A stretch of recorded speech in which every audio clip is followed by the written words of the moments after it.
मित्रहो नमस्कार. मराठा आरक्षण योद्धे मनोज जरांगे पाटील संभाजीनगर येथील गॅलेक्सी रुग्णालयामध्ये उपचार घेत आहेत हे आपल्या सगळ्यांना माहितीच आहे. परंतु आज सकाळी गॅलेक्सी हॉस्पिटलच्या बाहेर पोलीस संरक्षण जास्तीचं वाढवलं गेलं. पोलीस संरक्षणामध्ये वाढ झाली. असं नेमकं अचानक सकाळी काय घडलं की जरांगे पाटलांच्या सुरक्षा व्यवस्थेमध्ये वाढ करण्यात आली. हा व्हिडिओ शेवटीपर्यंत बघा आणि जाणून घ्या या पाठीमागचं सगळ्यात महत्त्वाचं कारण. मित्रांनो, सध्या महाराष्ट्रामध्ये मराठा विरुद्ध ओबीसी अशा प्रकारचा वाद लावण्याचं काम काही नेते मंडळी करताना पाहायला मिळतात, जेणेकरून मराठ्यांना त्यांच्या हक्काचं आरक्षण मिळू नये यासाठी देखील प्रयत्न करण्यात येतो.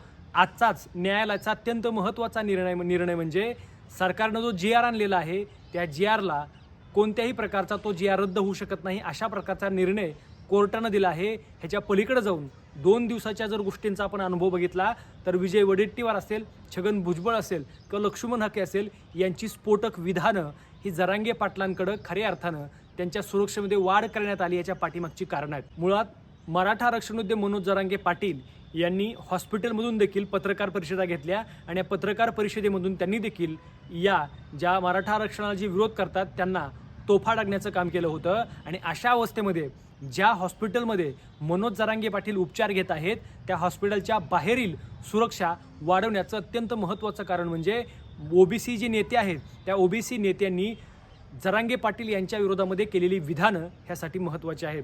जरांगे पाटलांच्या विरोधामध्ये जनभावना उसळल्या पाहिजेत, ओबीसीमध्ये राग निर्माण झाला पाहिजे अशा प्रकारची विधानं करून ओबीसी नेत्यांनी जरांगे पाटलाच्या विरोधामध्ये वातावरण पेटवण्याचं काम केलेलं आहे. आणि उद्या जरांगे पाटलांच्या सुरक्षा व्यवस्थेमध्ये वाढ केल्यानंतर त्यांच्यावर कुठल्याही प्रकारचा हल्ला होऊ नये, त्यांच्या उपचारामध्ये कुठल्याही प्रकारची कमी पडू नये अशा प्रकारची भूमिका सरकारने घेतलेली आहे. जरांगे पाटील देखील अतिशय महत्त्वाचे आहेत आणि जरांगे पाटलांची सुरक्षा वाढवण्यामध्ये हे देखील महत्त्वाचं कारण आहे. कोणतीही सुरक्षा व्यवस्था वाढवत असताना गुप्तहेर खात्याचा विचार केला जातो. मला वाटतं सरकारी यंत्रणेच्या माध्यमातून गुप्तहेर खात्यानं अशा प्रकारची यंत्रणा लावलेली आहे की निश्चितपणानं असा काय डाव शिजलाय का की जरांगे पाटलांच्या वरती हॉस्पिटलमध्ये हल्ला वगैरे होणार आहे याचा देखील विचार होणं गरजेचं आहे. सरकारला देखील आमची मागणी आहे, होता होईल तेवढी सुरक्षा वाढवणं गरजेचं आहे. कारण मनोज जरांगे पाटील हे रुग्णालयामध्ये उपचार घेत आहेत आणि उपचार घेत असताना अशा अवस्थेमध्ये त्यांना कुठल्याही प्रकारचा त्रास होऊ नये अशी काळजी देखील सरकारनं घेणं गरजेचं आहे. मित्रांनो, सुरक्षा वाढवलेली आहे, परंतु ही सुरक्षा वाढवण्यामध्ये मित्रांनो हॉस्पिटलच्या बाहेर सुरक्षा वाढलेली आहे. ह्या सुरक्षा वाढण्यामध्ये महत्त्वाचं कारण म्हणजे ओबीसी नेत्यांनी केलेली आक्रमक भाषणं आणि या आक्रमक भाषणांमधनं जरांगे पाटील यांच्यावरती केलेली वादग्रस्त विधानं ही त्याला महत्त्वपूर्ण ठरतात. म्हणजे जरांगे पाटलांना उद्या जरांगे पाटलांवरती कुठल्याही प्रकारची आच येऊ नये, त्यांच्या जीविताला कुठलाही धोका निर्माण होऊ नये म्हणून सरकारनं अशा प्रकारची काळजी घेतलेली आहे. आणि म्हणूनच गॅलेक्सी हॉस्पिटलच्या बाहेर आता 24 तास एक पोलीस व्हॅन उभा राहिलेली असेल.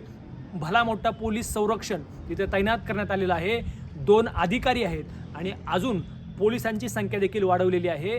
अशा अवस्थेमध्ये मनोज जरांगे पाटलांची सुरक्षा वाढवणं याचा अर्थ सरकारच्या गुप्तहेर खात्याच्या माध्यमातून काहीतरी भलतं सलतं होऊ नये यासाठी घेतलेली दक्षता आहे. तुम्हाला काय वाटतं? तुमच्या देखील प्रतिक्रिया कमेंटमध्ये नक्की नोंदवा. धन्यवाद.